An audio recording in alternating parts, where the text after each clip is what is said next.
All right, we're back for another episode of Fun Football Podcast. My name is Izac Valenti. I've got a couple of awesome guests tonight. I'm really excited. I've got James Patrick, host of the Celebrity Forum podcast, and the description on your bio, I'm going to try to do it justice. There's so many things on there, but you have been on, and I've watched this, you've been on TMZ Live, you've been on Fox TV, you've been on NFL, you've done stuff for MLB, ESPN, CBS Sports, iHeartRadio. You're on Odyssey, however you say it. You're part of the Celebrity Forum podcast. I watched you do your interview with Emmett Smith. James Patrick, how you doing, man? Great. Wow. I feel embarrassed. I don't really like saying all those things, but I guess you have to promote yourself. So, Yeah, next time you come on, I'll just be like, James Patrick, host of Celebrity Forum. Let's do that.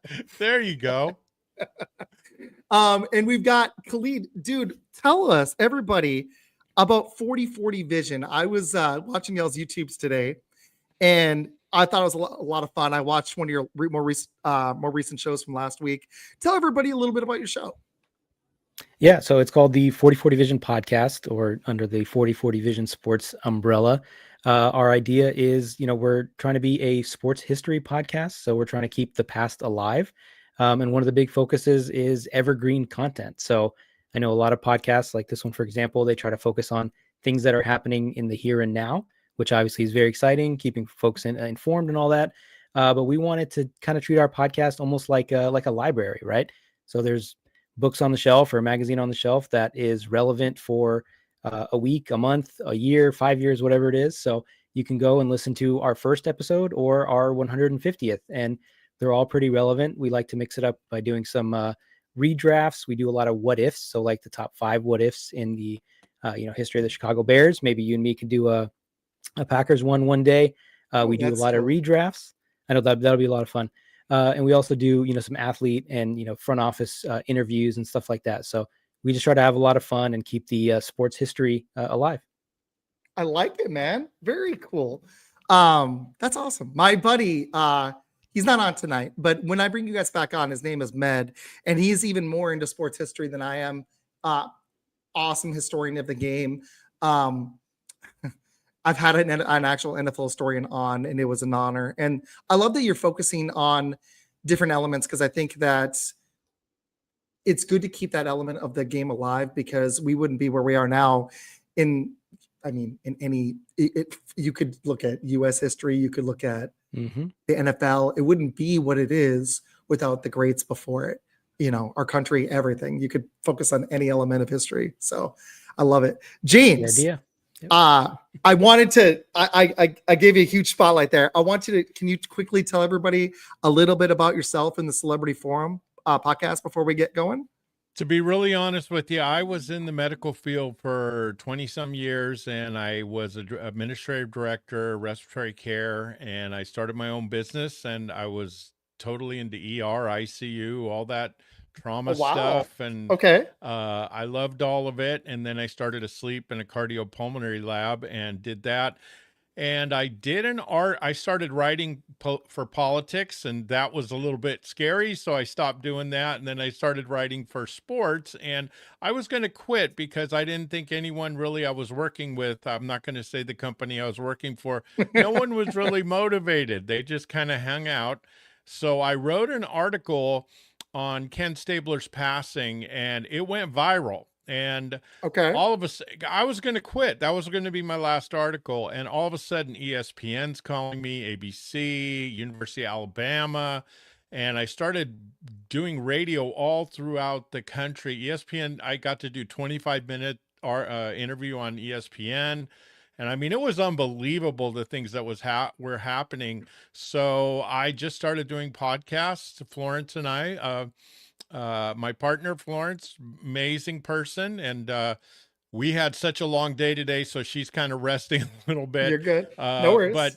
But yeah, we just started doing it, and it just literally took off. And we started marketing for celebrities, and now it's just blown up. We have celebrities. We did an NFL celebrity today. I don't want to give it away, but we're going to Florence did give it away. We did Rodney Pete today. We interviewed Rodney Pete Oh, and his all wife, right. Holly.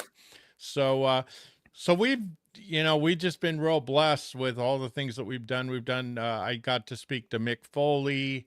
We're interviewing it's humbling to have people like that want to be in your show and ask to be on your show.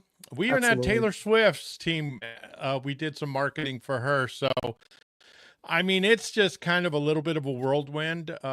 You don't want to really say anything because for me, There she it's is. uncomfortable. I don't like marketing myself. I like marketing other people. That's But, good. I like and that. then I met Khaled and I was so impressed by him. It's in this business, I see everybody kind of getting into it for the wrong reasons Mhm. and wanting glory and wanting money. And he seemed to be very genuine. And I think he's very talented. And I think I really love his vibes. So he and I do a podcast on Wednesdays at 2:10 p.m. Cheap plug. And it's really, every show gets more and more views. So it's just kind of, I just really am proud of him and all the things that he's doing. And I love the historical. I'm a huge history buff in all things. So I'm just really excited. And Florence really is the engine that makes it go.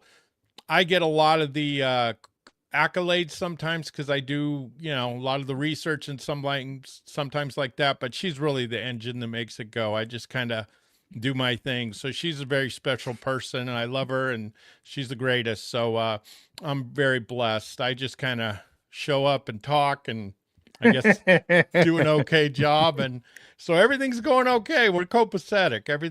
No one's bothering us. How long have y'all been at this? 3 years. Wow, that's Three and a pretty half cool. years. By the way, she's watching. It's right there. So Yeah. I figured she would. So that's pretty cool. Oh man, that's awesome. And I like that you all do a show together. That's that's my favorite thing about this is meeting people. That's my favorite thing about it. She's a teacher. She was a special ed teacher, and she did a little. She started doing celebrity people and started doing interviews, and she got to meet. I'm so bad on names. John Travolta's wife. She met her. Kelly Preston, and she did the Arquette family. She did an interview with Roseanne Arquette. So we've had some amazing people, and it's just been, we're so blessed and so lucky that people like us. And it's just kind of, like I said, I don't really I know everybody's like, I'm a, influencer. I'm the, we're just not that. We just want to do our thing and help people succeed. And we've had two really successful writers. We had Blake Shelton and Kelly Clarkson endorse our authors, and they got thousands of sales overnight. We made the papers. People have done interviews on us. So our marketing is our big thing. I've been marketing medicine and for a long time. So we kind of came over here and did the same thing. And Florence worked at a radio station in Connecticut, and she did a lot of marketing and a lot of things. So I guess we're okay. We stay in our lane. We don't bother anybody, and we just kind of do our thing. And as long as we're happy and succeeding, and we love everyone getting our vibe and succeeding with us. So as we say, when we're a guest on a show, we don't have hosts. We don't have guests, we have friends. And some of the celebrities have become some of our dearest friends. So Amy Trask, a dear friend, Mike Detillier, and so many other people. Emmett Smith has been so nice to us. So it's pretty amazing. Two people from the Hall of Fame on the board of the Hall of Fame have become friends. So I'm telling you, it's just, we don't like to really talk it because people get sick of seeing other people doing so good sometimes. And we still have a long way to go. We're nowhere near where we want to be, but that's kind of in a nutshell. That's kind of my direction. I'm a teacher too. I actually teach special ed. Oh, wow. 8th grade math, actually. That's my job. God bless you. I almost went to school for broadcasting. So this is hitting that itch.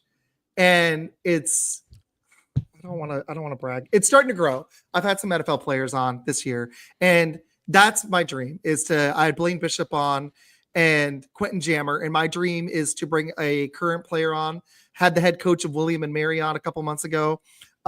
Just had a Steelers sports reporter on a few weeks ago, right before all the life Oh, stuff. that's fantastic. And you know what's cool is it's cool to like say that, but what was more fun was actually having the conversation with them and all the insights. And gosh, it's a dream. It really is. I'm enjoying it. I just want to keep seeing where it goes. I've had my dad on the show, like I brought him on. It's just fun. And so, you know what? Let's get going. Let's do it. We got a lot to talk about.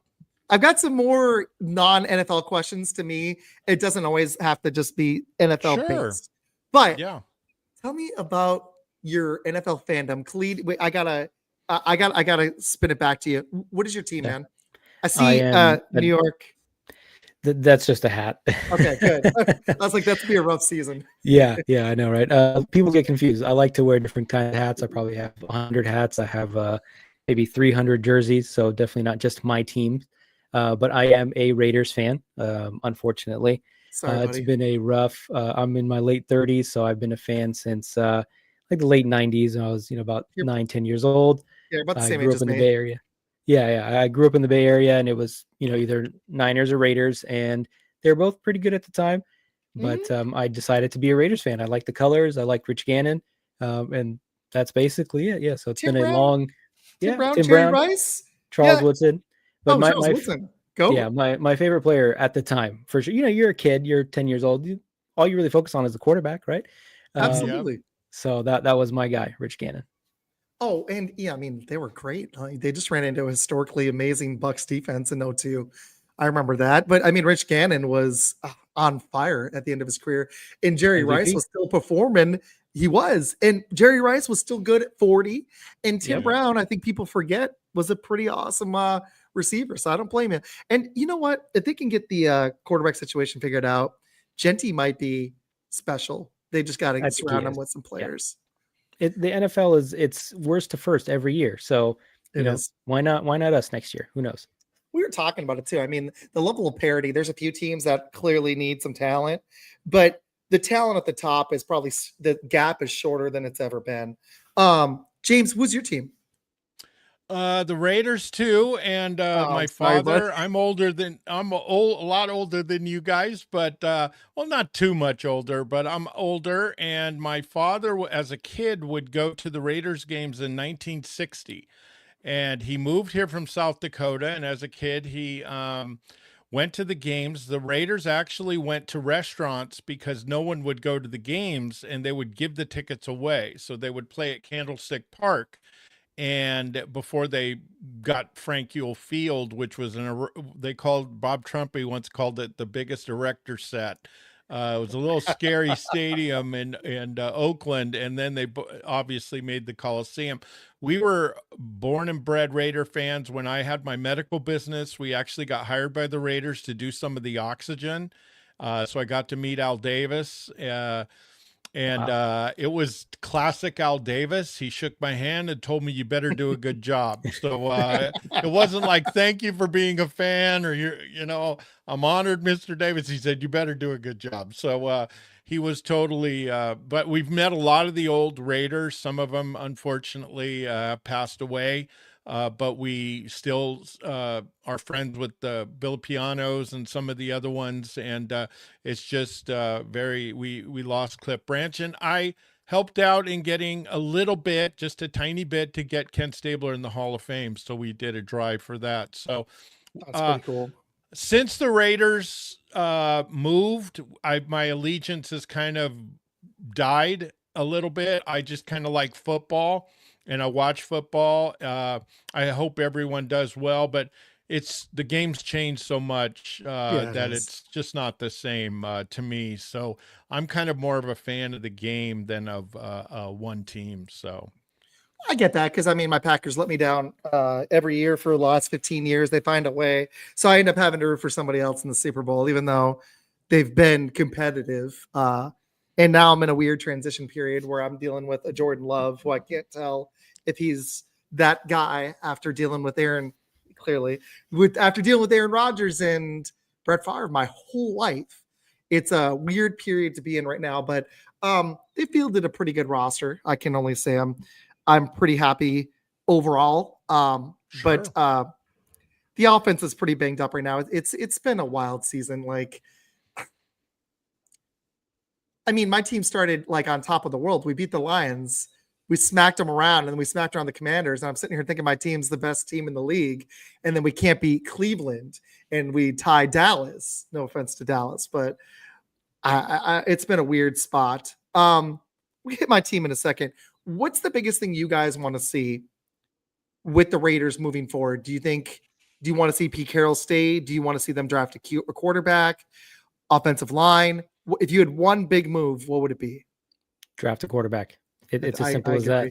It's been It's been what 20 some, not 20 some years. I think when did Jamarcus Russell get drafted? 2007, I think. Oh, you're right.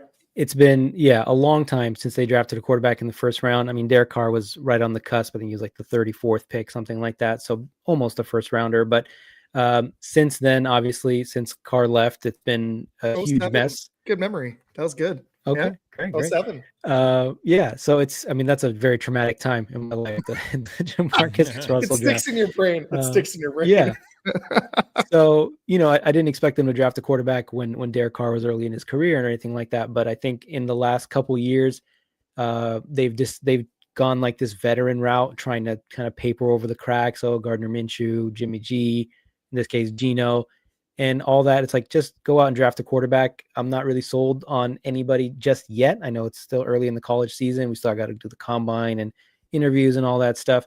But just draft a quarterback. Give me something to look forward to seeing next year. Even if he doesn't start right away, just give me a quarterback to dream about in the next few years. Especially because you got Brock Bowers and you guys need some receivers, but like there's you still have Max Crosby. There's some cornerstones. There's a lot of team building that's required, but at least you've got some pieces that other teams don't have. Absolutely. Brock Bowers and Ash and Genties don't grow on trees. James, what do you agree with on the quarterback? And I want to know your thoughts on Pete Carroll. Are you hoping he stays for a few more years? No, I think it's not really even. The problem is when you get older, the more closed-minded you become. And when you're young, you're brash. You want to take chances. You want to do this. When you're 60 or 70, you are not changing. You are not all of a sudden going to go into the wing tee, or you're going to do 5 spreads. I mean, you're going to run what you run. You're going to be who you be. I hated the Geno Smith. I think Geno Smith's always been an average quarterback, but they always had a good running game and a good defense. So to me, we actually had a draft party. I kept my draft from the 90s. We were huge draft people. We had a draft party for 19 years at my half the time at my house, and then at another friend's house. We literally would take the day off. We'd have a couple hundred adult beverages, and then we'd get food, and our wives or women knew that was our day. That was Christmas to us. So we would drink and eat all day, and we would draft for our teams. So my drafts compared to the Raiders drafts, I actually got kicked out of a Raider group, the biggest Raider fan group at the time. I think it's still going. I was kicked out of the group for not liking the Jamarcus Russell pick. I was one of the few, and I was very boisterous about it, and I just got destroyed. One guy called me. He said, for someone to be so against it, you got to be a 49er fan. So you can't be in this group. So I just said, no, I'm just honest. And sure enough, I got lucky and got picked. But I'll never forget when Aaron Rodgers came to the Raiders, I was near tears because I saw Aaron at Cal, because I went to Cal for a short time, and I saw him at Cal. He was amazing. And when he fell to the Raiders, I was so happy. And then they picked Fabian Washington. And I thought to myself, God help us all. Are you kidding me? They just had, a future Hall of Famer, and, they just dumped him. And I just thought that was just a horrible move. But they had so many drafts that they did bad. And you can't. It's not just one. Yeah, and Calvin Williams, and I mean they could have had Adrian Peterson. There were so many people that they could have had, and I kept track of the drafts every year for 19 years. And then finally the Raiders were doing so bad, I just quit it and just said, I can't handle this no more. So we stopped doing it, but it was so much fun. So in my way, I draft with, if you're not doing well, you have a lot of holes to fill, I trade down. If you are a good team and you just need one or two players, I trade up. I Okay. also look at, I don't pick a need. If I have a quarterback and I need a quarterback and my quarterbacks suck, I don't pick one in the first round just because I need one. I pick one if he's good enough. And to me, I'm a huge college football fan. Okay. I'm religious about watching it. I Who's your don't team? see Oklahoma. Oh, there you go. Nice. So I'm a big Sooner fan. I was very rebellious. Whatever team my dad liked as a kid, I liked the opposite. So he was a big Nebraska fan. So I went to Oklahoma. But I don't see any of the quarterbacks that I really like. I know Sellers is the big sexy pick, but boy, he struggled. And Nussbaum was the big guy. Mateer, it seems like whoever's winning, Simpson, all these guys that start winning, all of a sudden they become the big pick and the big star. So to me, all the ones that I saw, I don't see anyone being a franchise quarterback. Now, I agree with Khaled.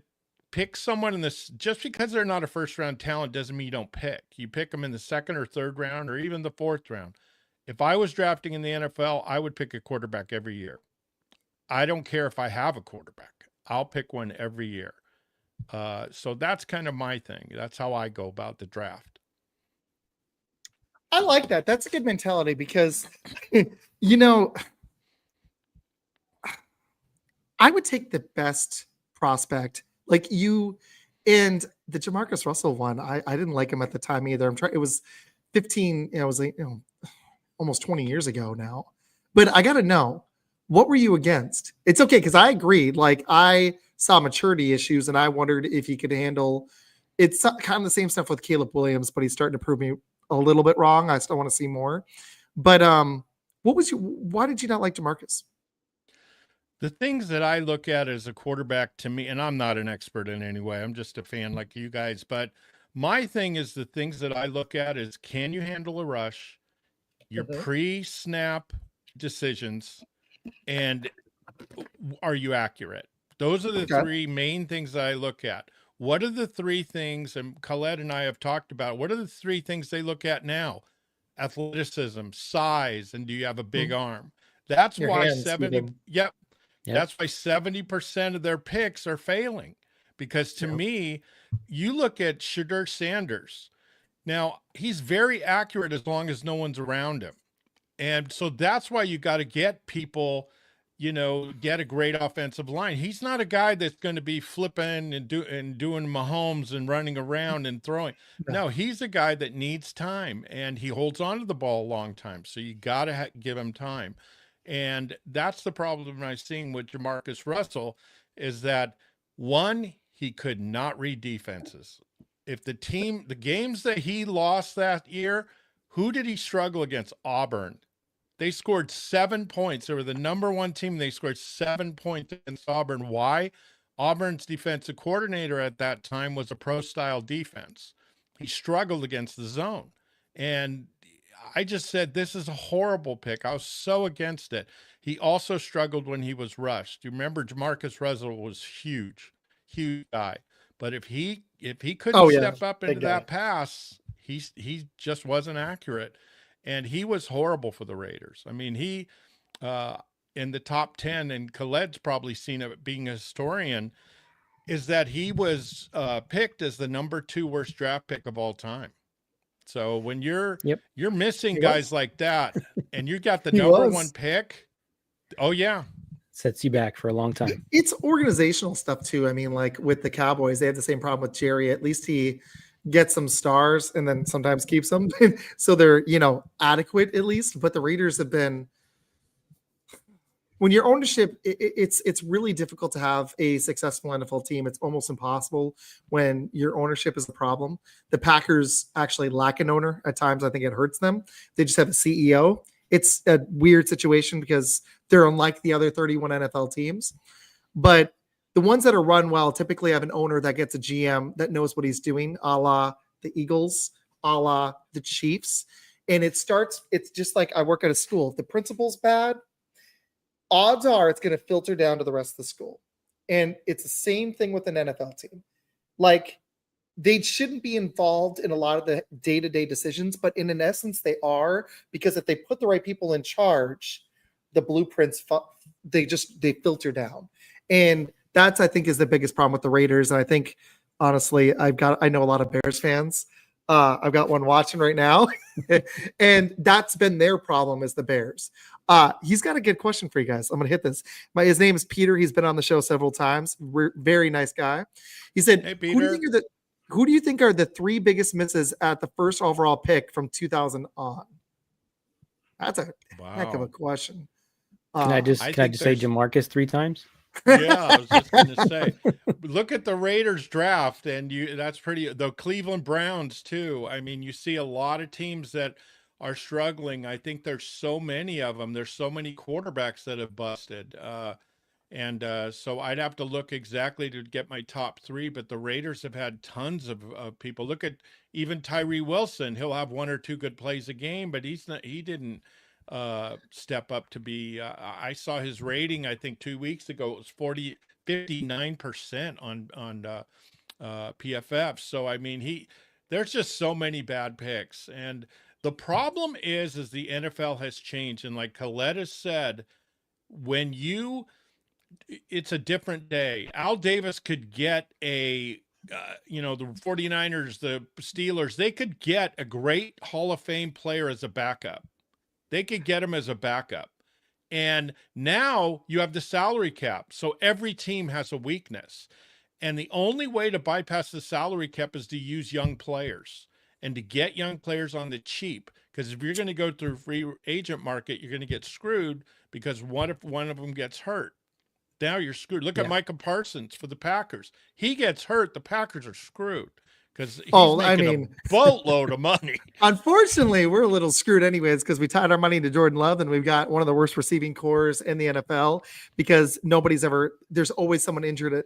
I swear, I think we have one of the worst strength and conditioning coaches in the league, because our receivers there's always pretty much 2 injured every year. It's like a rotating cast. Yeah. I never even get to see them all. And Tucker Kraft was starting to break out. But when I look at the receiving cores in the rest of the NFL, I'm like, we're not there. But I'll hit the Packers in a minute, because James, you've been on a good, keep going, man. That was great. Sorry. I shouldn't have interjected at all.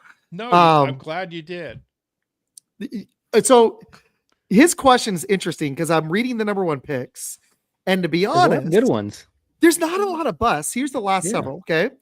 Cam Ward, we don't know yet. We've seen flashes. Caleb Williams, we're starting to see flashes. Bryce Young is a bust to me, but he's still starting. And he looked pretty good last week. 400 yards? Something like that. He can't be the biggest bust, even though he doesn't look like a Pro Bowl level player, but he's shown some flashes. To me, I don't think he's the guy, but he can't be the biggest bust. No. Trayvon Walker with the Jags had a good. 10-sack season. Not great, but not awful. Trevor Lawrence, to me, is probably the worst player yet. But, I mean, he's won a playoff game. Joe Burrow, Kyler Murray is probably my biggest bust. I think he's terrible. I know he's from Oklahoma. I'm sorry, James. Baker Mayfield, there's a lot of good number 1 picks. Myles Garrett, Jared Goff, Jameis Winston still in the league. Jadeveon Clowney, Eric Fisher was awesome. Andrew Luck was great till he retired. Cam Newton made a Super Bowl. Sam Bradford was a bust, but he hung in the NFL. That's probably the biggest bust so far. Stafford, Jake Long, and then Jamarcus Russell. And then the only other ones that are a bullet for Jamarcus by far. Yeah, Courtney Browns and Mario Williams, Alex Smith. So he is talking first overall pick. Just number 1. It's got to be it's Jamarcus, Courtney Brown, who I think was like an all-time bust. Sam Bradford. And I guess Sam Bradford. Everybody else, I mean, a few years ago, people would have said Baker, but even he won a playoff game. So, and look at Baker now. I mean, like, this year's been a little down, but his whole team's hurt. So yeah, that's why that's a good question. I like that one. You can't really count out Bryce Young at this point, right? I mean, it's year 3 for him. Mm-hmm. And we're seeing that these guys, especially like when they're not coming in at 25 years old, like Bo Nix or Jaden Daniels, like you're like, you know what, these guys deserve some time to get acclimated. These are some good points here. Jason's saying they got to give this Raiders GM and his staff some time. And I agree. We got to stop with and I do it too. I get a little mad sometimes, but we have to stop with you've had 1 year, you suck. Like, that's really rare that the person actually is that bad. Like, you need to be like 0-16, 1-16 level bad, where it's clear that they just made a mistake, because we need to give the quarterbacks and the GMs and the coaches more time, because if they have that continuity, typically they're going to end up being better in the long run. So I agree. Yeah, I think the worst. Yeah, go ahead, Khaled. No, I was going to say, I agree with him, at least on the GM. We need to give John Spytek at least a couple years. With Pete Carroll, I think James brought up a good point. Like, he's 74 years old. And I mean, I'm not ageist or anything, but I know that someone in their 70s is not grinding tape at 3-4 o'clock in the morning like a Sean McVay or Matt LaFleur, or maybe Pete Carroll might be. He's crazy. I mean, he does have a ton of energy, but it's just like, I understood the logic behind it. I was a fan of the move. Like, okay, we need an adult in the room after Josh McDaniels. We need someone that's going to bring like a Super Bowl winning mentality. And obviously Pete has that resume.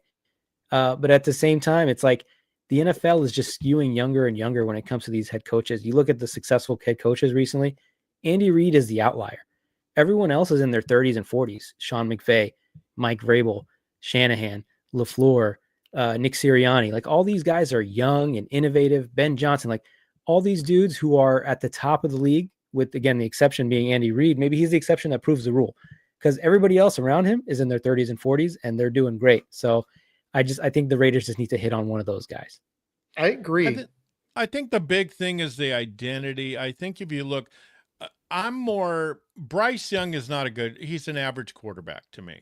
Trevor Lawrence has been a huge disappointment. Everyone had superstar written all over for him. He's been up and down. He's been an okay quarterback. But look at the NFL. Even with the rules making passing so easy, watch a 1970s game with the Raiders and Steelers. They would be arrested. Half the team would be arrested of each team. I saw one where Mel Blount hit Cliff Branch 10 yards out of bounds. He was at the bench and nothing happened. I mean, it was unbelievable what they did to each other and how they'd punch each other and hit each other out of bounds. And I mean, in the 60s probably was worse. So passing, you can't touch him. You could go over the middle. You could prance over the middle, where before, look at Sammy White against Jack Tatum in the Super Bowl. I mean, that was the norm in the 70s and the 80s even. And that's the thing, is passing is so easy, so much easier, and being a wide receiver is so much easier. There's no excuse to not be able to pass the ball. But I think the NFL did one thing wrong. They said passing is much easier, so we're just going to emphasize the pass. The defenses have caught up. You have to have, now I would have more of a balanced attack. That's why I think it was smart for the Raiders. I don't think Jenny's going to be a superstar, but I think he's going to be a very solid pro, and he's going to be very good. He's learning how to catch the ball. His blocking's brutal, but he could improve that. He's a hard worker, great attitude. So I think that will improve. But I think that's what's happened with the NFL. It's a copycat league. In the 80s, remember when the Redskins were winning Super Bowls with 2 tight ends? Everybody went to 2 tight end. Then everybody went into 3 and 4 wide receivers. Then the Mouse Davis with the run and gun and all the other stuff. Everybody copies everybody. But to me, I would rather have a balanced attack, more of a pro style offense. That's why I like Mike Vrabel. He loves the run game. He loves grinding it out. And that's what I would do. I would have a very balanced attack. I think that's why some of these young quarterbacks struggle so much. They're thrown in the line of fire because they're making so much money and they're so important. They don't have time to wait on the bench. They got to be thrown out there. Look how many years Aaron Rodgers sat on the bench for Brett Favre. Jordan Love sat, and I think it helped him, but there's still some issues. But no, I think that is the way to do it. I don't think sticking the guy out there in the first, even 5 to 10 weeks is typically smart. The problem is some of the guys come in their rookie season like a Jaden Daniels and are super successful, but then they don't protect them well, and now you're seeing some injuries and that sophomore slump when people get tape on them and the defenses can catch up. Like you're seeing now, teams are having to every year, and it's not just one team, they're having to change the way they do it. Like the people, it's a copycat league. You nailed it with the Chiefs. They learned go to a 2-shell safety, and you can stop when the Chiefs had Tyreek Hill, and that slows it down. How they were able to get around it was they had one of the best tight ends in NFL history in Travis Kelce, but now he's aging. And even with weapons, the Chiefs offense, without a legit running back, is having problems catching up. That's just one team. But typically, I mean, the last few years, people are starting to figure it out. The teams that are successful have a powerful running back. They should get paid more than they are. I don't want to take the spotlight away from Khaled here. He said something interesting about the Patriots. Are you guys cool if we pivot to them? I want to talk about some teams in the AFC. And I want to ask about, some of those general questions like who you think the contenders are. But let's just do this. What are your thoughts? He talked about Vrabel. I'm going to go to James second here. I'll go last. Khalid, what's your thoughts on the Patriots and what the job Mike Vrabel has done with Drake May and the makeup of the roster? Just your overall thoughts on that team this season. I mean, we shouldn't be surprised, right? I mean, Mike Vrabel was able to turn Tennessee into, I don't think anyone ever saw them as a legitimate Super Bowl contender, but they were always in the mix, right? Whether they had whoever was starting at quarterback for them, right? I mean, with Derrick Henry healthy, without him, I mean, we know he's a difference maker, but he was able to take a team with an average quarterback with a decent defense and turn them into an elite defense. And he's able to build a competitive team. And then you put him on a team like the Patriots that have been bad for the past few years. So they've been drafting at the top of every round. They've been drafting in the top 5 every year. And now they have a cornerstone quarterback. They have a cornerstone left tackle, and Will Campbell. So you give him all this talent that he probably didn't have in Tennessee because he was too good to be stockpiling talent because they were always in the playoffs. And it's like, we already knew that he was a good coach. So I don't think any of this should surprise us. I know the Patriots, I mean, there's been a lot of talk about whether it was Belichick or Brady that gets all the credit for, the 20-year dynasty, but it's still an organizational sport. And if you have a good organization, like he talked about, if you have a good owner that's involved and you have the right people making the decisions from the top down, you're going to be competitive eventually. And, like I said, it shouldn't be a surprise that the Patriots are doing it. A lot of it has to do with their schedule, which is why the NFL is on a worst first type league, because if you have a good team and you finish last, you get to play a last place schedule. And that's definitely benefited the Patriots. They have some quality wins. I won't take that away from them. But those two factors, the schedule and the fact that Mike Vrabel is just a hell of a coach, I think none of us should be surprised by their success this season. Also, the bump, I listen to Bill Simmons, so I'm stealing this from him. He's my favorite podcaster. Bill Simmons is great. I try not to steal much from what he says because I want to have my own show with my own takes. But the bump for a good head coach and good quarterback play, as good as Drake May was last year, his play has improved so significantly. And the coaching from Mayo to Vrabel is so vast. I feel bad for my Titans buddy because they never should let Vrabel go. That was a mistake, especially with the coach they just fired. That's worth sometimes 5 to 10 wins, and that's it right there. I don't know if they're a contender this season. I want to ask that question next. James, any other thoughts on the Patriots that you got that he didn't echo? I know you're going second here. Khaled did a great job. I agree with what he said. I think what Vrabel has done is you have to realize that most of these quarterbacks run spread offenses in college. They run 4 and 5 wide receivers. They have all day to throw. I mean, they have 4, 5, 6, 7 seconds to throw sometimes. So they are used to holding the ball forever. Cam Ward is finding out you can't hold the ball. He just holds it forever. I was listening to the radio, the Tennessee Titans radio, and the guy was literally saying, Cam, throw it. I mean, he would just hold it. And Drake May has the same issue with Shadir Sanders in college at North Carolina. In the games he struggled, he got rushed. and he is not good when he can't step up. And what they've done is they've done great at the offensive line. They've solidified. They Absolutely. have good running backs, and they put him in a lot of 3 and 5 step drops. They don't do. I think with Mayo, he was holding the ball, a lot of 5 and 7, a lot of long routes, and I think it was killing him because May was getting hit more. Now he doesn't get hit as much. He's learned to get the ball away because these young quarterbacks do not know how to throw the ball away. I am so sick of watching them take 3 and 4 yard losses without throwing the ball away. And it just drives me nuts. Love does that sometimes, and it drives me insane. He Throw wants to the throw ball away. He wants to throw it deep, and if he can't, he doesn't. My quarterback hardly ever throws a 7-yard pass. I would love to see some of that. Like, it's at the line of scrimmage, or it's 15 to 20 to 40 yards downfield. I'd say only once or twice a game he's throwing in the intermediate range. It's like, I think there was 3 last game, and I was shocked, but there was like 8 why do you drops think too. that's why the Colts? Yeah, that's why the Colts are doing so good at quarterback, because they told him literally, you do not. I don't care if you could throw 80 yards. You do not throw 8 yards. 3 step drops, 5 and 10 yard passes. Get rid of it, and that's why he's done so good. And it's easy coaching stuff. I think that's why I think Love is part of the problem. I think part of it's LaFleur, but I also think we need to go out and get a legit number 1 receiver, because like the Colts have Michael Pittman, but they also have Tyler Warren.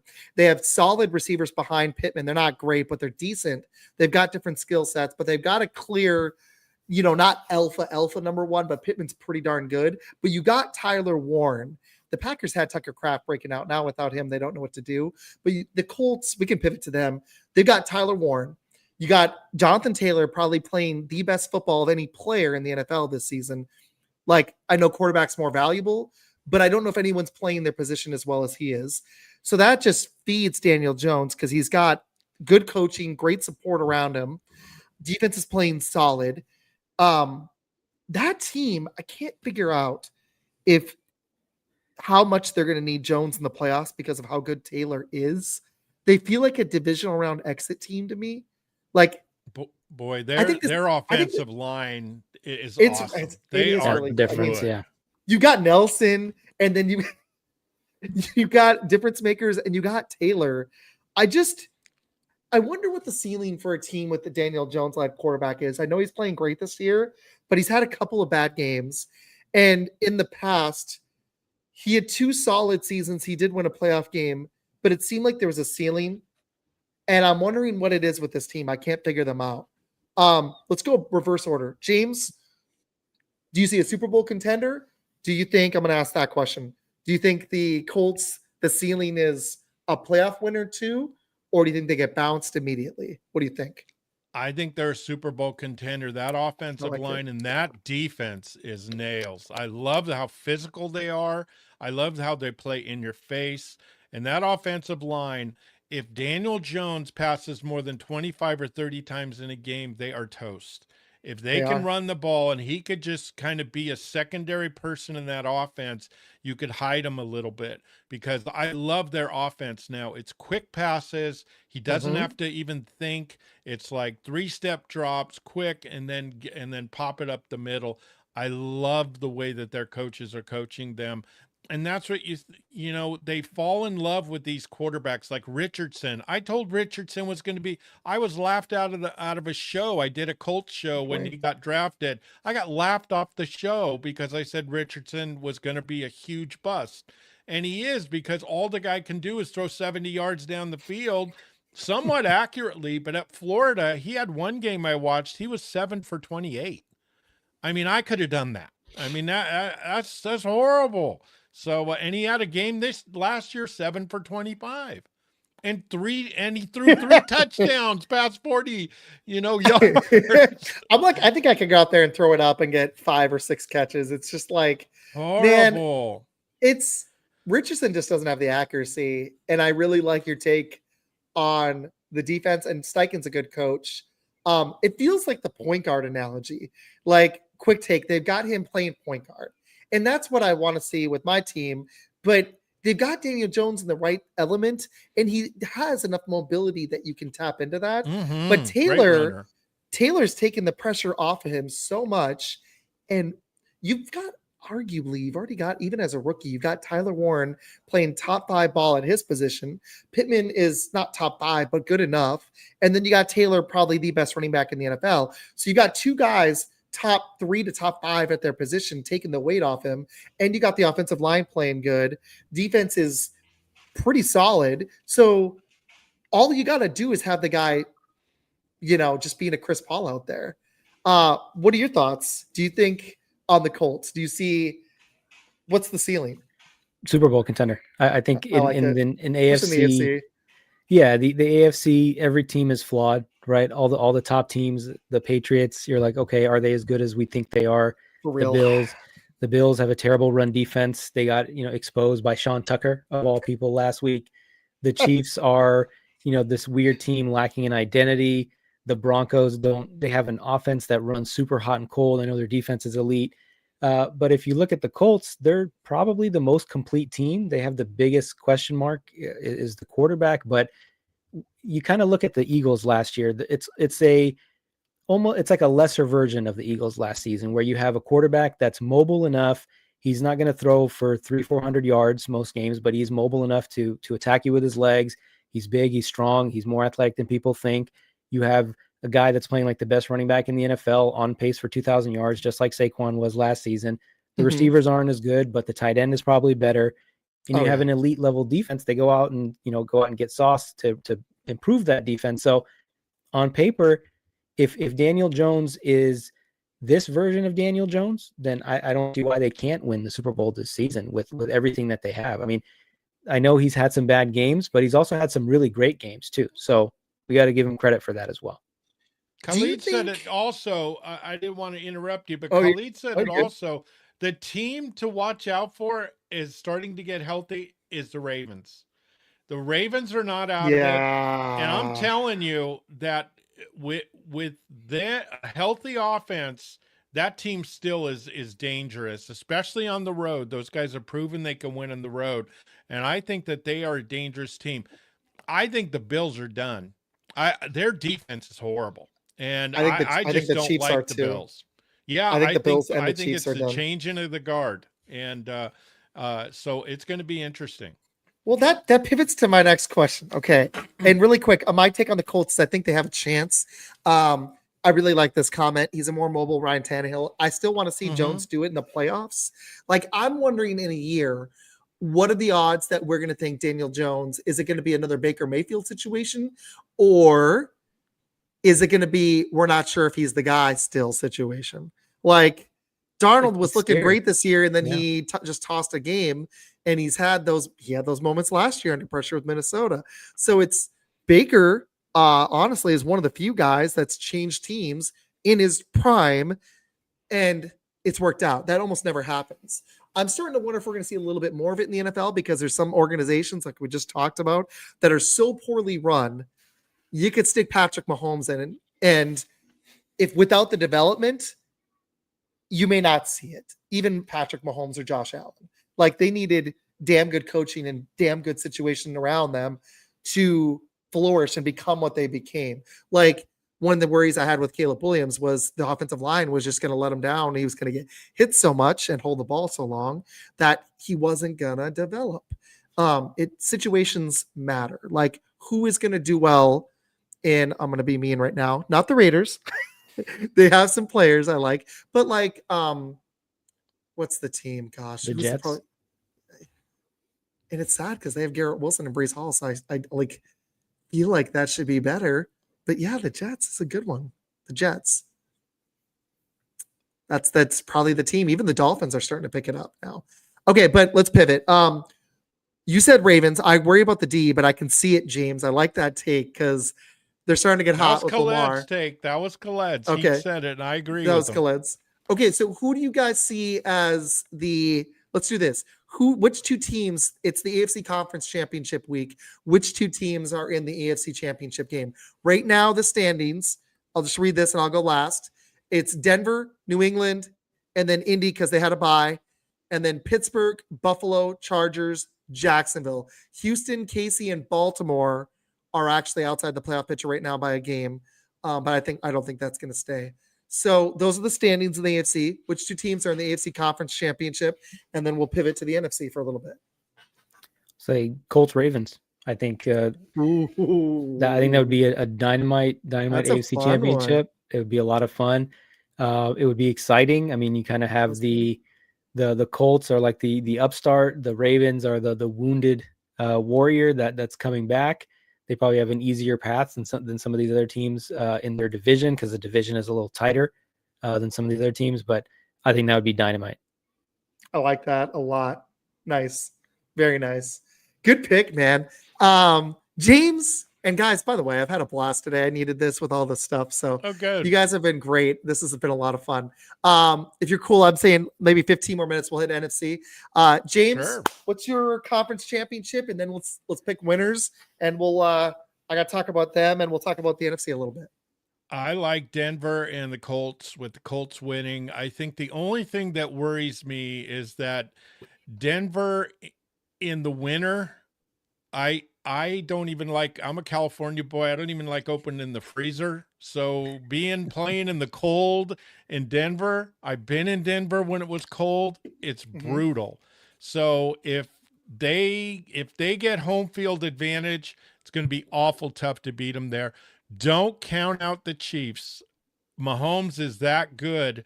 And if they can get healthy and they could get things, because the problem with the NFL is people will pick things and they'll say, oh, no way, these guys are done and all that stuff. But injuries can happen.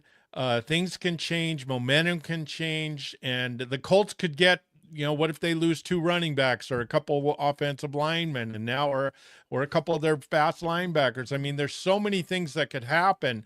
You just have to be real careful.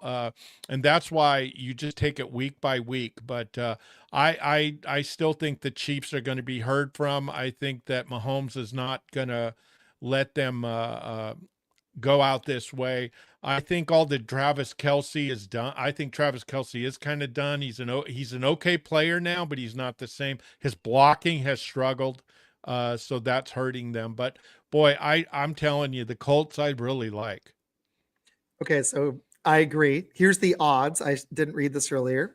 The Chiefs, this is on Yahoo. It's through BetMGM. The odds on here, the Bills and the Chiefs are tied still right now, plus 850. The Colts are third at 1,100. Then the Ravens are fourth. Then the Broncos and the Patriots. And then honestly, I don't know if it really matters after that, because that's a huge drop off after those top 6. Yeah. So, I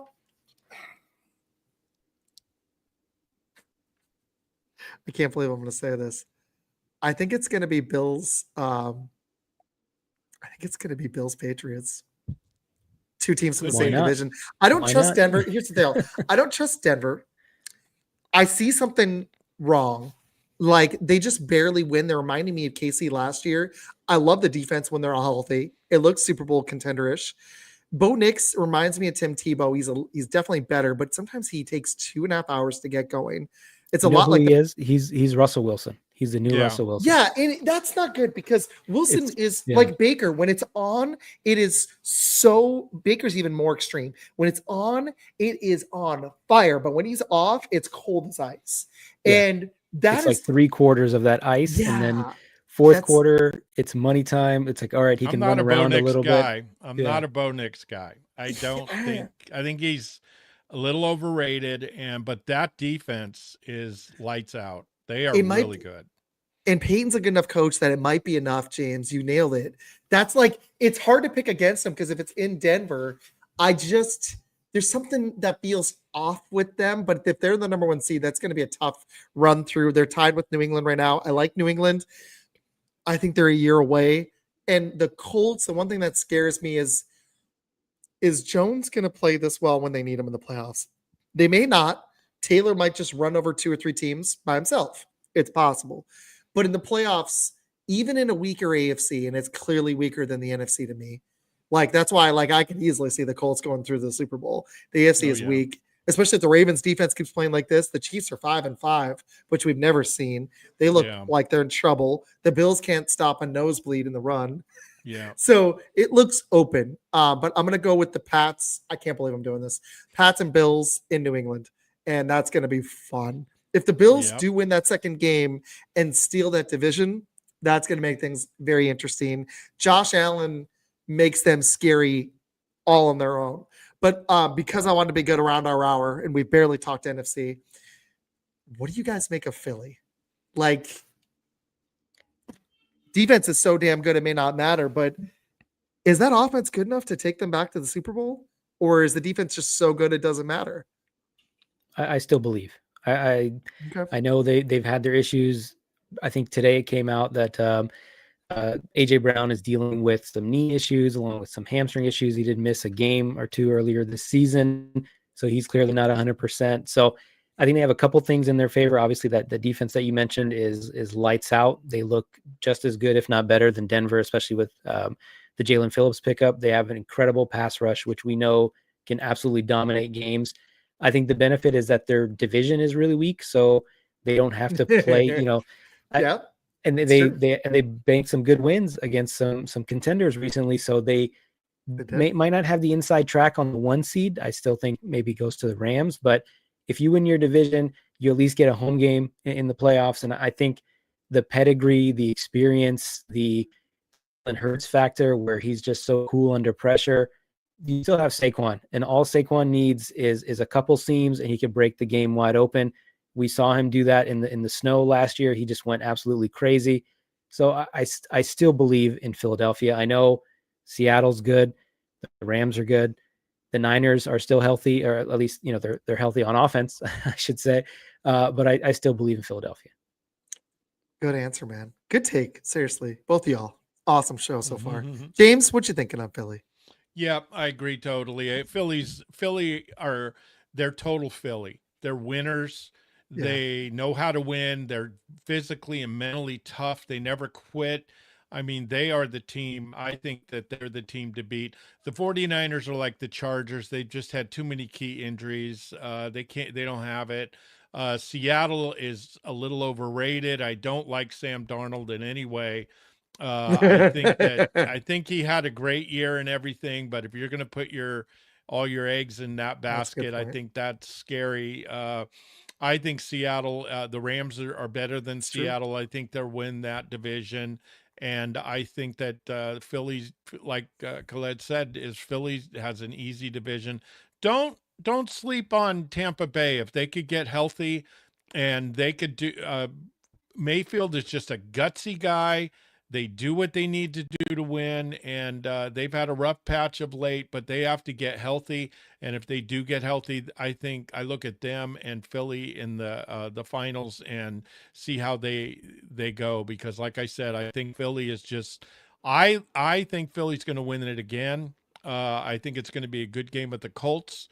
But like I said, I think that Philly is just. I like teams that just know how to win. And they just find a way. Look at what they did with the Rams, and they just find a way. And it's frustrating because their offense plays ugly sometimes.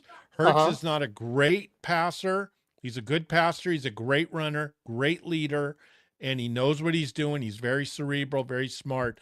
But like I said, I think they're going to win it again, which I'm not a big fan of Philly teams, but I think they'll win it. I mean, my soon-to-be ex-wife is, so I'm not really a Philly fan right now. I'm sorry. Go Colts. Go Colts. The one team you left out was the Rams. Do you think they've gotten super close to beating Philly? Do you think that I know I'm ignoring my Packers. I think the defense is good enough. We're about to get Jaden Reed back. I just don't know if I trust my offense. I feel like the defense is almost as good as Philly's, which makes it scary in the playoffs, but I can see why you ignored them. And we got a Bears fan asking about the Bears. I just don't see it yet. I think they're lucky to be 7-3, and that's they're a wild card team to me. I think they're a wild card team. Yeah, I think Green Bay or Detroit's going to win that division, and I don't see anybody from the NFC North making noise in the playoffs. I don't. But how about all those Oklahoma quarterbacks in the NFL, huh? Go Sooners, huh? Right? Hurts, all of them played in the NFL. Baker. So we had some. Don't forget Caleb. Caleb. Was Bradford Oklahoma? He Yeah, was. Yeah. remember Bradford was the number. Bradford, I think, great. in the pros never panned out, but boy, they had Bradford, and he was. There's a guy that stole money. Jeez, he was Oh, getting. He that got was 3 huge contracts. And there's what's his name for? I'm so bad on name. The Falcons. he had He a was for the 50.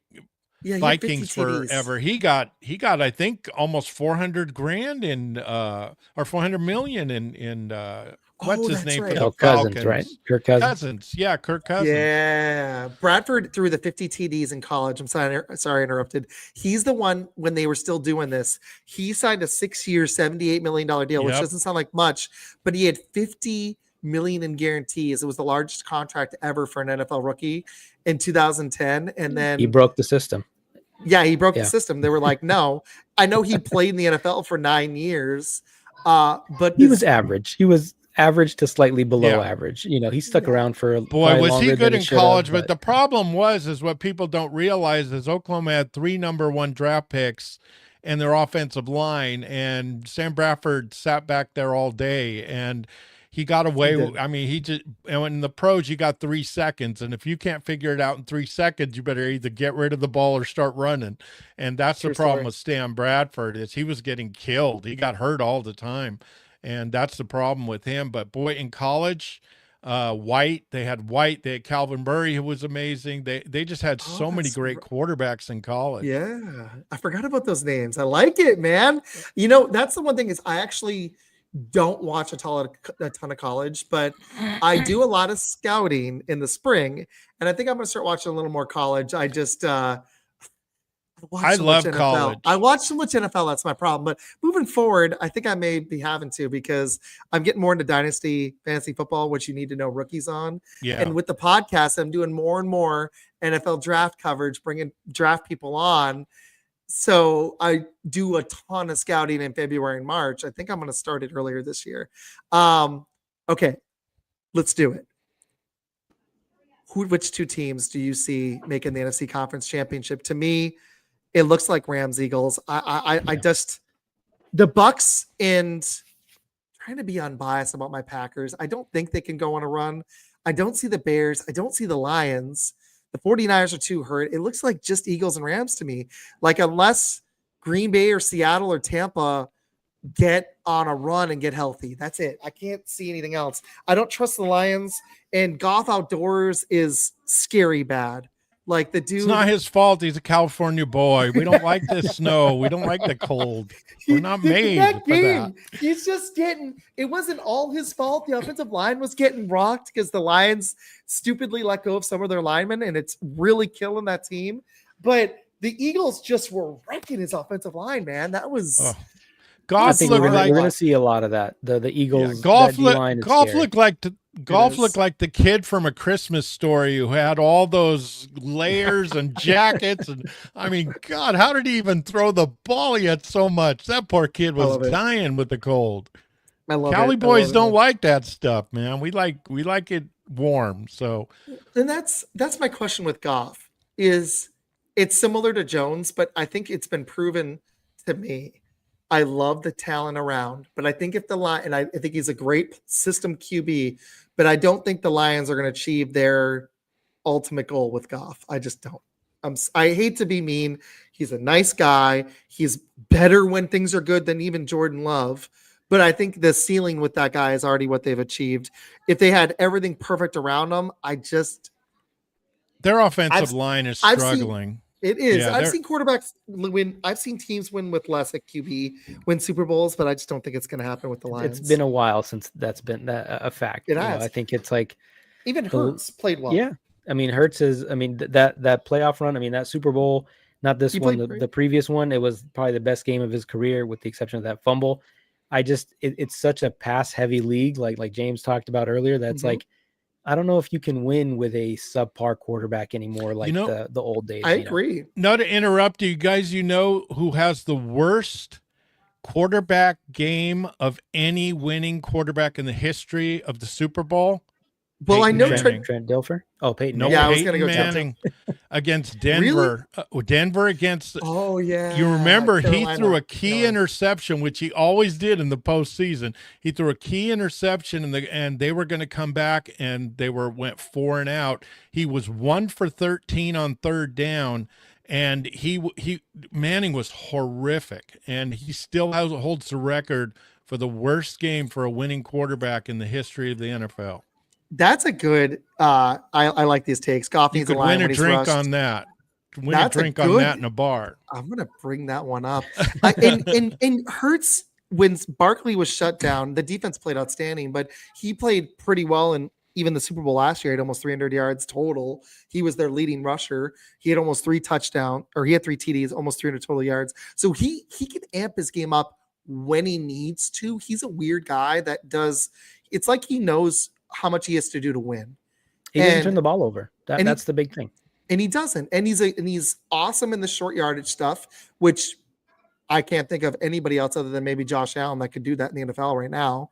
So he's got a unique skill set. So like you can ding him, but I mean, dude's a Super Bowl MVP. And like you said, played toe for toe. He played right there with Patrick Mahomes in the first one. Like that's one of the best Super Bowl losing performances outside of Tom Brady that you're going to see with the 500-yard game. Yeah. Absolutely. Remember Hurts at Alabama? He left Alabama when they got other quarterbacks because they didn't think he was a good enough passer, and he didn't hold on to the ball, or he had too many turnovers that they didn't like. So that's why he transferred to Oklahoma. They dumped him, and he went out to prove. And when he got drafted, that was the big thing against him. They couldn't pass. And he became a passer. This guy's just a real gutsy guy, works his butt off, great character.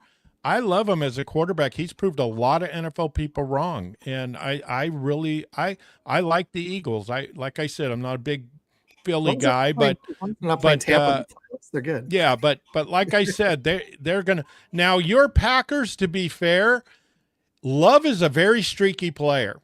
And I think they pass the ball way too much. I'd rather have Jacobs with the ball than Love. But I think that also with Love, offensive line, it's been trash. Yeah, it's been Love when he gets hot, he's pretty to watch because he does have a good ball. But the problem is that's too inconsistent. And Caleb Williams is the same way. The play calling, I feel like LaFleur might need to give it up because it's gotten fairly predictable. Like when I can tell that we're going to run 3 jet sweeps a game and 4 receiver screens, and we're going to run 95% of the time on first down, it's kind of like I'm maddening this game, and I could maybe madden it better than what LaFleur is doing. I think he's a good CEO. I think he knows how to motivate players. I think he's good at managing a lot of positions. I don't think he should be the play caller anymore. But I also think I'm tired of the Packers being cheap at receiver. The Vikings have Justin. If we can do the Packer thing really quick, the Packers have their number 1 receiver was Tucker Kraft. And then I love Christian Watson, but he is not a number 1. Jaden Reed, no diss. He's not a number 1. The Vikings have Justin Jefferson and Jordan Addison. I think I'd take both those guys over receivers, not Tucker Kraft. The Bears have Rome Odunze, DJ Moore, and Luther Burden. Now, I don't know about Luther Burden yet. Got potential, but I would take those other 2 guys probably over anybody on the Packers. Maybe not DJ Moore right now, but probably still. The Lions have Amon-Ra St. Brown, Jameson Williams, and Sam Laporta. That's just the NFC North. We are by far the worst skill position group, and now you took Tucker Kraft out of it. I got to stop making excuses for Jordan Love because he is streaky, but I love, since we paid the dude, I would love to see Love with some actual weapons. They went out and got the number 1 pass rusher. If they want to be an aggressive Super Bowl contender, they're going to need to do more at receiver. I love Golden, but he trying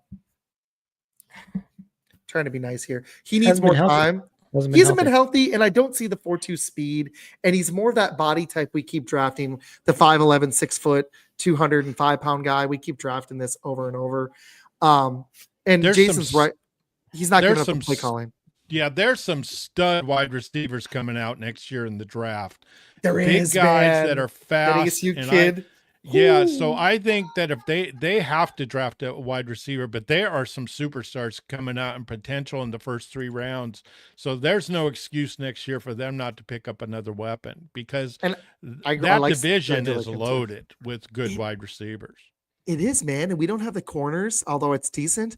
But we make up for it because of our pass rush. But I mean, there's so many strengths on my team where I'm like, we could get in a dog fight with Philly, but do we have enough to like? I agree with what Jason said. He said he's not giving up the play calling. He said we played Philly hard, but to me, you got to be able to put some points up on the board, man. 7 is unacceptable. Like with Josh Jacobs, he was healthy in that game. So that's my Packers soliloquy. I've got Well, a the Packer guy. Packers. I got a Packer One guy more coming on tomorrow. Yeah, one more thing in the Packers to me is that you have to read the room, and I don't think the Packers read the room. The Packers run like a team that has 70-degree weather all year.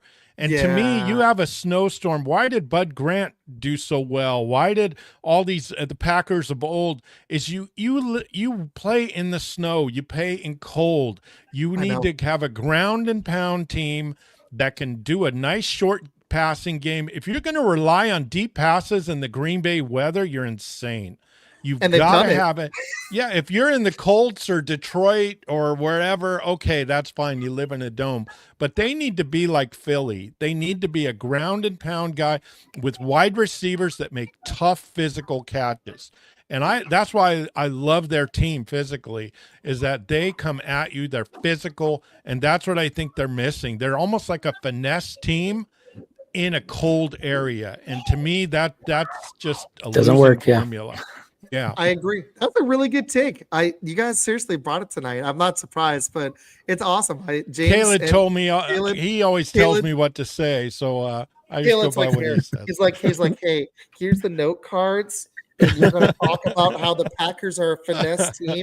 I'm gonna let you have that take, and I'm gonna take this one. There you go. I agree. He's right. Devonta Smith would be our number one. Savion looks like our number one, other than Christian Watson. He actually did play well last week.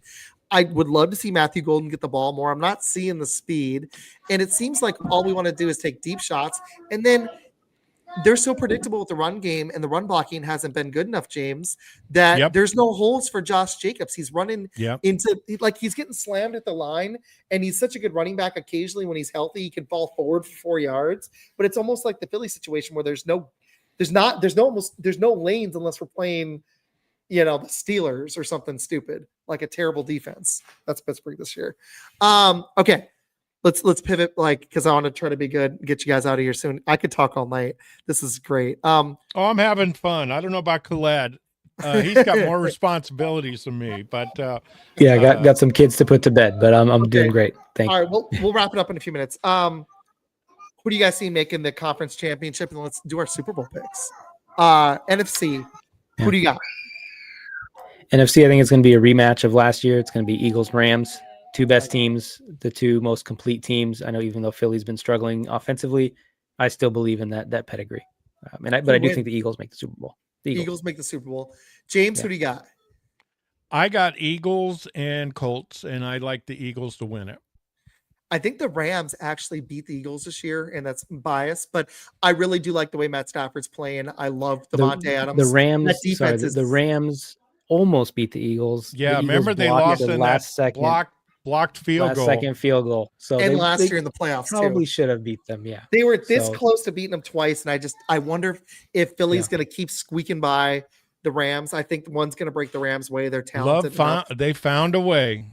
Like I said. I'm going to go Rams.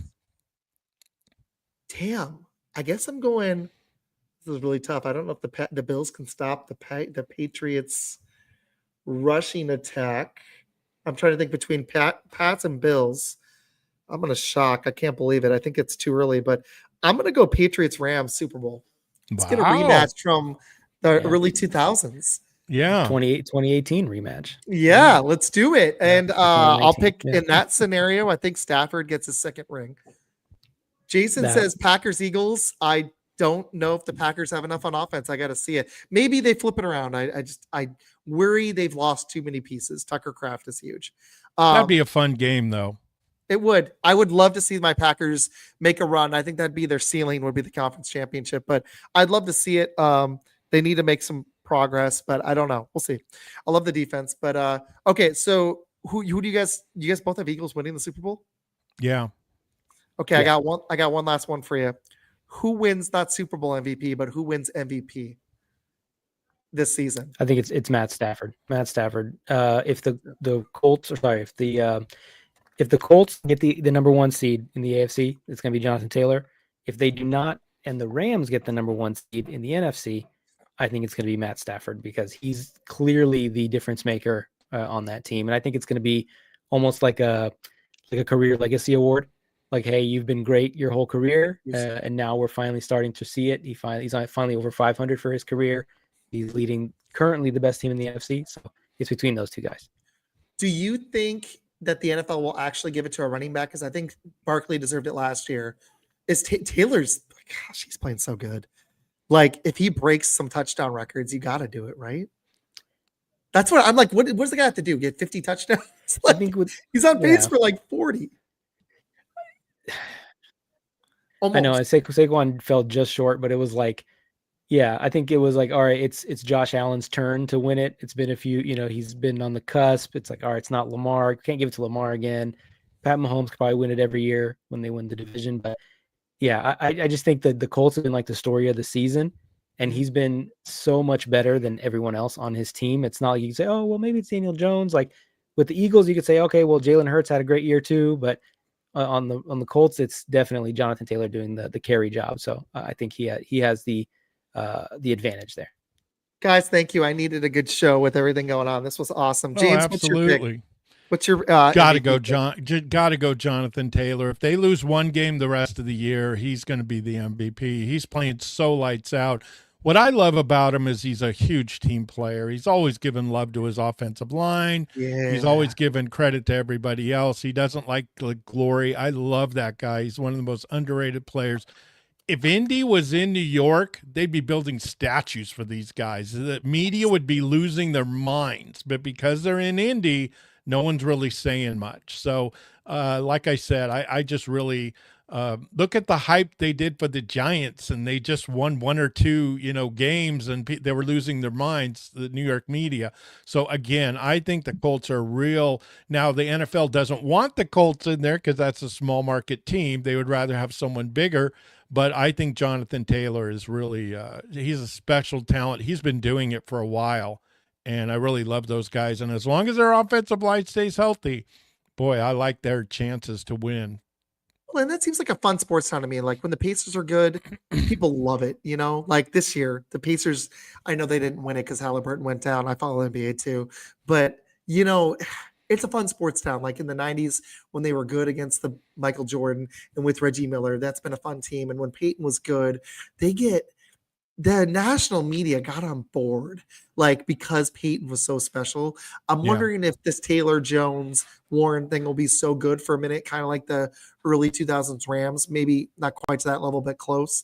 Maybe the NFL will be like, we got to market the hell out of this team. I hope there's some good this guys. level of talent together, and especially because they went all in for Sauce Gardner too, like you said earlier. Yeah. And look that was a great, and Khaled talked about that was a huge trade. That was, we're going all in. And hey, you got to give a shout out to the Hoosiers. How about the Hoosiers number 2, man? They're rocking it. And they're going to go to the playoffs. Indiana's having a fun time in sports right now. I love it. Okay. Because he's got kids and I told you guys almost an hour and a half. No, that's all right. Any final things you'd like to see for the rest of the NFL season? Any final thoughts? And then we'll close up in a few minutes. Khaled, you want to go first? I want to see. Sorry.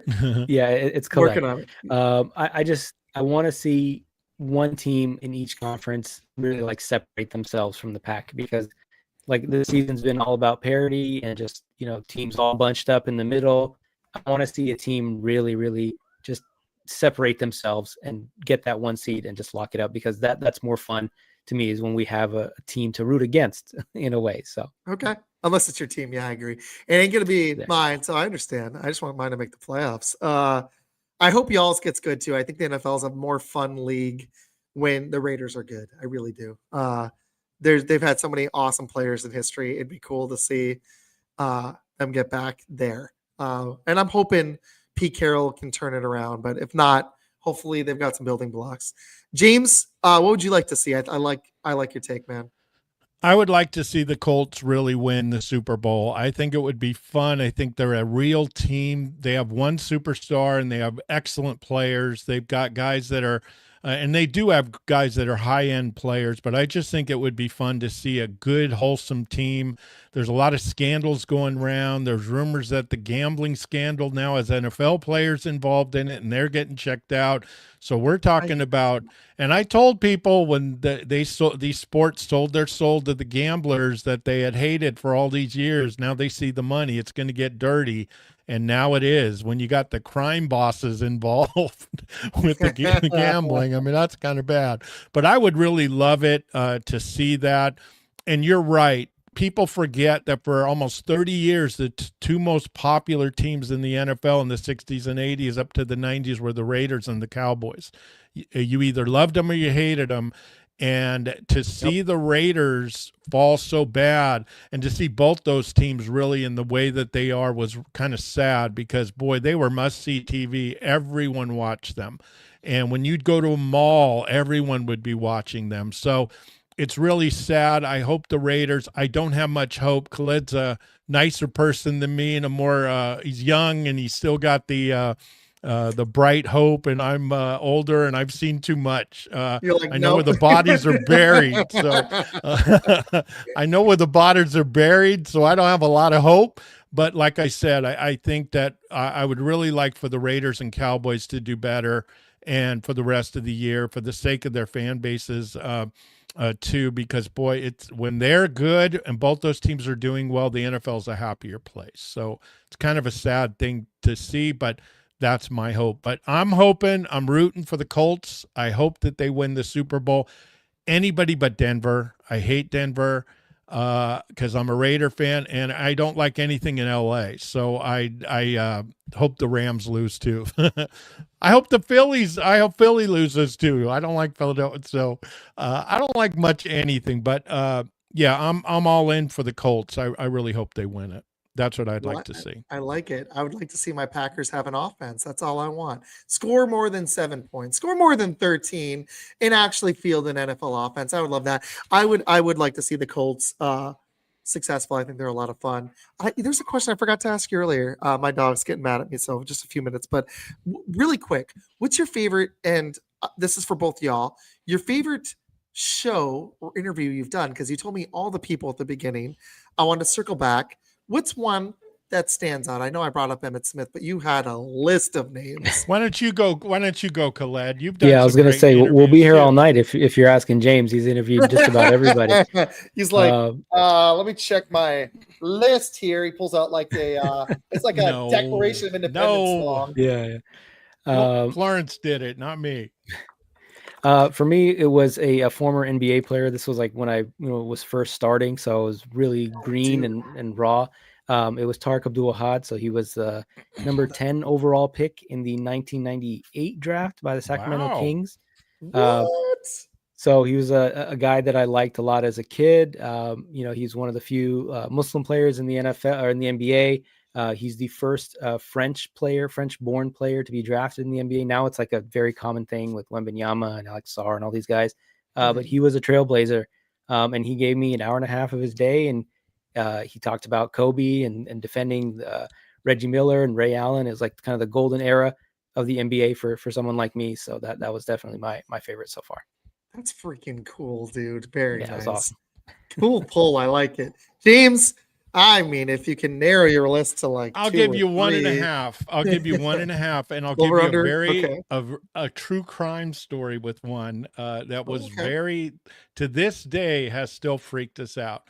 The number one was I really loved Emmitt Smith, how nice he was, and also Mick Foley lost his phone, and we had an interview scheduled. And I kept calling him and he wouldn't answer. He calls from his, Nicole, I believe is his daughter. He calls from his daughter's cell phone. I'm like, who the heck is this? So I didn't answer it. And he goes, James, this is Mick and Foley, and I'm really sorry. So I call Mick back. I go, Mick, oh my God. So we did the interview on his phone, on his daughter's phone. He went out of his way. Steve Sharippa from the Sopranos was having his house redone. So we felt so bad. We told Steve, no, we're not going to do it. You know, we're not ABC News or anything like that. He called us back, and he literally made us do the interview with him. And it was amazing. But I will tell you off the air if you guys want to know. We had a celebrity, and it was the first person. I'm not going to say it because I don't know if the celebrity wants to know. We did a celebrity that was very political, let's say, online, and was supposedly they had things that they were being stalked by the government. So we thought, okay, whatever. You're kind of there. I guess they're just kind of out there. So we tried to set up the Zoom, and they called on the Zoom, and it wouldn't work. So I said, I don't get what it's going. So we tried it on all their lines. We even tried to get to use all their phones. And I called the Zoom, and I told him what was going on. And he asked me, he goes, are those phones bugged? Because this is physically impossible. What? So we tried for over an hour to connect with this celebrity on all of their phones. She even used her husband's phone. The Zoom guy goes, those have to be bugged because our system bypasses all of the, he was giving me techie jargon. He said, you're either lying to me or this is because this is physically impossible. The only way they could block the signal is if someone's bugging the phone and all of the signals are blocked. And I'm telling you, I think her phones were bugged because dude, that's wild. It was the weirdest thing. So like, we had to do you could have given me 20 chances. I wouldn't have come up with that. And she was so kind that she kept doing it. And we ended up doing the interview on the phone. So Florence did it on the phone, but we're really talking, cool. You hear these crazy stories about, about people, saying the government's after them and all this stuff. But I'm telling you, the Zoom guy goes, this is physically impossible. You can't do it. Those have to be bugged. I play this horror game that gets kind of freaky, and that's like tripping me out right there a little bit. Like that's some stuff, man. You know what I actually did is I changed my phone number. I was starting to get freaked out that are they going to bug my phone? You're like, wait. Why are you calling this person? I'll tell you off the air if you guys promise never to tell anybody. But yeah, it was very strange because this person had said in the media, and she's a very famous person. She said in the media, there's no way that these phones aren't bugged. She goes, I'm hearing beeps. I'm hearing things. Things are happening and some calls don't go through. Some calls are blocked. She goes, I've had the phone company come out. They said they don't know what I'm talking about. The phones are fine. So yeah, that was our weirdest interview. That was crazy. Well, that is a story that I didn't expect. What? That's crazy, man. Seriously.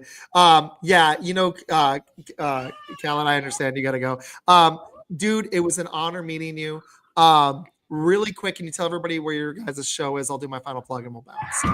Yeah, you can find the 4040 Vision podcast on all the major platforms at 4040 Vision Sports. So youtube.com/ at 4040 Vision Sports. We're on Instagram, TikTok, Facebook, all that stuff. And then James and I, like you said, we do our weekly NFL show on Wednesdays at 2 p.m. Pacific time, so 5 p.m. Eastern.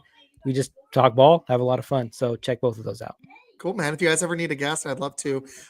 This was great. Seriously. Absolutely. We're the Forum Celebrity Podcast. You could follow Florence and I. You could follow Florence on Twitter at Florence Carmela, and then me at Real James Pat. And if you go onto YouTube, you could check it out and just put in the Forum Celebrity Podcast. And we'll be right there, and you could check out some of our crazy. We do a lot of true crime. We did a lot of Diddy stuff, and it was interesting stuff, and that was a story in itself, some of the information we found out. So a lot of fun stuff. We try to get the in-depth stuff, and it's a lot of fun. I love it. And you guys can see me here. I'm not on this Friday because I'll be going out of town, but I've got a special, I haven't announced it yet. Ike Packer's podcast is coming back on tomorrow night at 8 p.m. So I've got a Wednesday show and I'll be out of town next week. So thank you both. I would love to do this again. And let's do it. I'd love to hop on. I appreciate your time. We'll have you on. In December, we'll get you on. We'll see what dates, and we could have you come on our show. Perfect. Yeah, that sounds great. I'll message you right after, and this will be up on Spotify later tonight. It's on YouTube now. You guys can see this on Twitter. You know where to find me on Instagram, Twitter, Facebook, all the socials. And thank you to SportCoin and Undefeated Live for sponsoring this. I forgot to do it at the beginning. Appreciate you guys. Thank you both for your time. Thank you, Jason, and everybody for watching. I appreciate you guys. Fun Football Podcast. I will see you guys tomorrow night. Thank you. Thank you, Thanks, everyone guys. listening.